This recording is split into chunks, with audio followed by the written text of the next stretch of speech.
Imagine this. It's March 21st, 2022. China Eastern Airlines Flight MU5735 is in the air. It was just a totally normal 2-hour passenger flight from Kunming, China. Everything's routine. But then, about an hour after takeoff, something goes horribly, horribly wrong. So, the plane is cruising along at a super stable altitude, right? 29,000 feet. Now, you need to know, from that high up, even if something terrible happens, a plane is designed to glide. It gives the pilots precious minutes to figure things out, to try and save the plane. But that is not what happened with this flight. Get this, it plummeted from almost 30,000 feet in just 1 minute and 35 seconds. That is an insane speed. We're talking like a skydiver, not a passenger jet. This timeline, it just doesn't make sense. It defies almost everything we know about typical air disasters. All right, let's really get into this. We're going to break down all the evidence we have from what is, without a doubt, one of the most shocking and mysterious crashes in modern aviation. And that leads us to the big question, the one that has baffled investigators and experts all over the world. How can a modern passenger jet just fall out of the sky like a stone? To even begin to find an answer, we have to look at how it fell. So let's start with the flight's final moments. The data we have, honestly, it paints a terrifying picture of what was happening on that plane. The timeline here is just brutal. It's so short. You've got over an hour where everything is perfectly fine, totally normal, and then, in the span of just 2 minutes, this routine flight turns into a terrifying vertical plunge.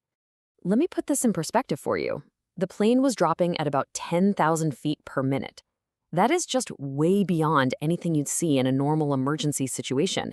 This wasn't a glide, it wasn't an emergency descent, it was just falling, literally falling out of the sky. But here's where it gets even weirder. There's this one bizarre detail from the flight data that just makes the mystery even deeper. As it's plummeting, the plane actually pulls up for a moment, it gains a little altitude before it goes right back into that nosedive. I mean, what on earth could cause that?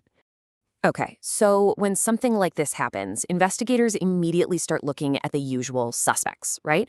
The most common causes for a crash. So let's walk through that process of elimination with them. You've basically got 4 big possibilities in any air disaster. The real trick is figuring out which one, if any, fits the really unique and violent way this specific crash happened. First up, weather. Well, the China Meteorological Administration confirmed that was a no-go. Conditions were clear, winds were fine, so yeah, we can cross that one off the list right away.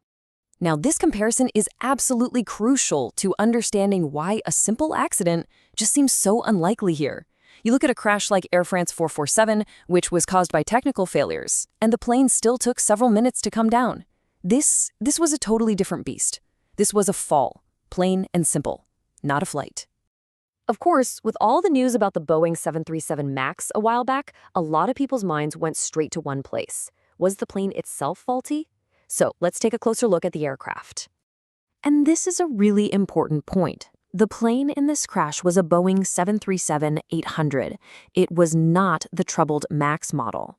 The 800 is a totally different, older design, and critically, it doesn't have that flawed MKS software that caused the 2 MAX crashes. In fact, the 737-800 is known as a total workhorse in the airline industry. It has a fantastic safety record. The idea that some catastrophic design flaw would suddenly show up after millions and millions of successful flights, well, it's just really, really unlikely.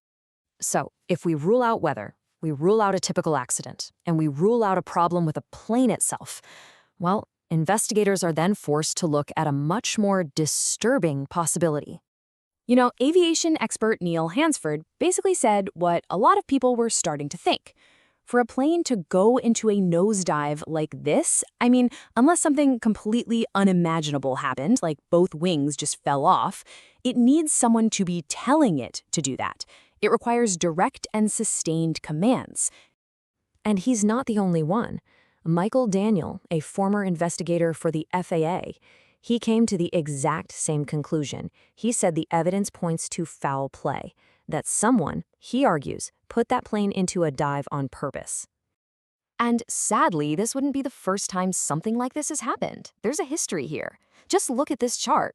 Other crashes that had the same kind of sudden vertical nosedive, I'm talking about Silk Air 185 and Egypt Air 990. They were both eventually blamed on intentional pilot action. It's a tragic and familiar pattern. Okay, look, hearing about an event like this is absolutely terrifying. It can make anyone a little nervous about flying, and that's completely understandable. That's why it's so important that we ground ourselves in the facts and look at the bigger picture, the actual statistics.